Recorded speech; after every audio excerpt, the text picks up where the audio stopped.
Hey guys, I'm going to try to save my voice for the live tonight, and I just want to mention a couple of things. It has been quite a 48 hours. We have seen a terrorist attack at the Munich Security Conference, where an Afghan national rammed his car into a crowd at a union meeting. This has the fingerprints of Vladimir Putin all over it. Remember, it's a year ago at the Munich Security Council that Alexei Navalny, wife of Alexei Navalny, got the word that her husband was dead and then had to go on stage. Putin loves using the Munich Security Council meetings to make a point to the West. I, I don't know that this terrorist attack was arranged through his Taliban friends in Afghanistan. I don't know that, but I will bet you American dollars that it was. That is hardly the only act of terrorism that we have seen the Russians commit this week.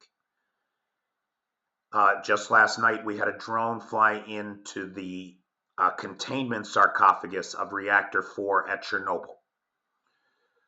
Now, I was of the impression that the Shaheds did not have the capability to do any real damage to these sarcophagi. However, it would not be right of me to say that without also saying that according to President Zelensky, there was extensive damage done, though no radiation levels have changed. Now, as I understand it, there's an outer shell to these things, and then there's another 3-foot concrete infrastructure. It seems to me that the Russians knew very well that this drone could not do any real damage to that reactor. It's a fear tactic and a reminder to the Ukrainians that anytime they want, they can send bigger bombs that could penetrate that housing. That is a great fear here.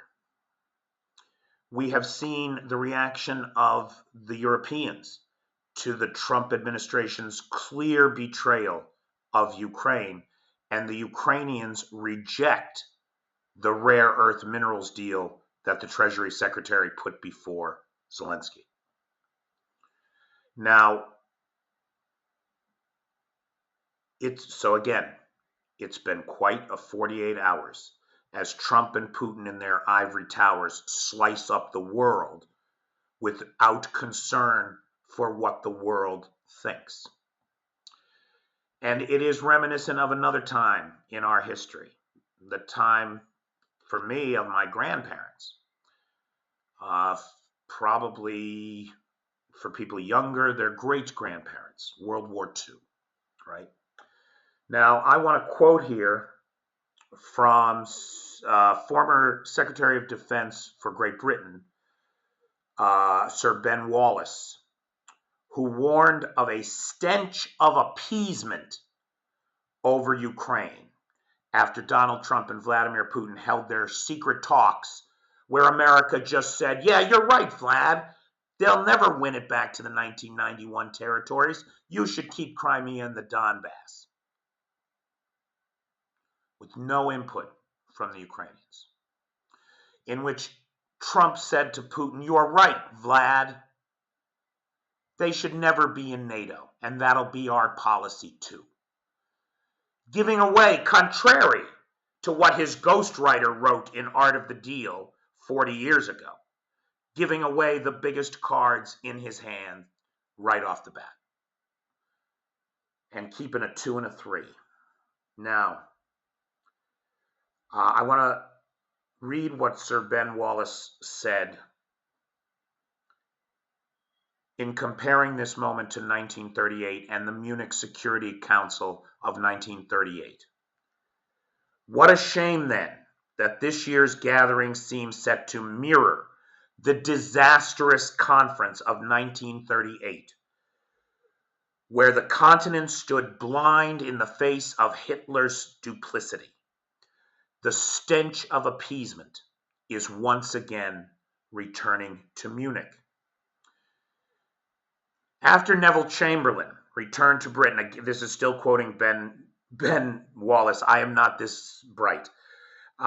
Quote, after Chamberlain returned to Britain in 1938, having signed an agreement with Adolf Hitler, just like Trump is dealing with this terrorist in the Kremlin. Chamberlain famously proclaimed peace in our time, only to see Czechoslovakia invaded 1 year later, Poland immediately after, and Russia just 3 years later. So after Chamberlain returned to Britain in 1938, having signed an agreement with Adolf Hitler, he proclaimed peace in our time. Winston Churchill then rebutted, quite rightly, that you were given the choice between war and dishonor. You have chosen dishonor, and so you shall have war. That's what's playing out right now. That's precisely what appears to be playing out. Dishonor, weakness in the face of a violent, aggressive, imperialistic, genocidal lunatic. This only means one thing. We're going to give Russia the space to rearm. We're going to force an agreement here, a ceasefire. We're going to give Russia the space to rearm.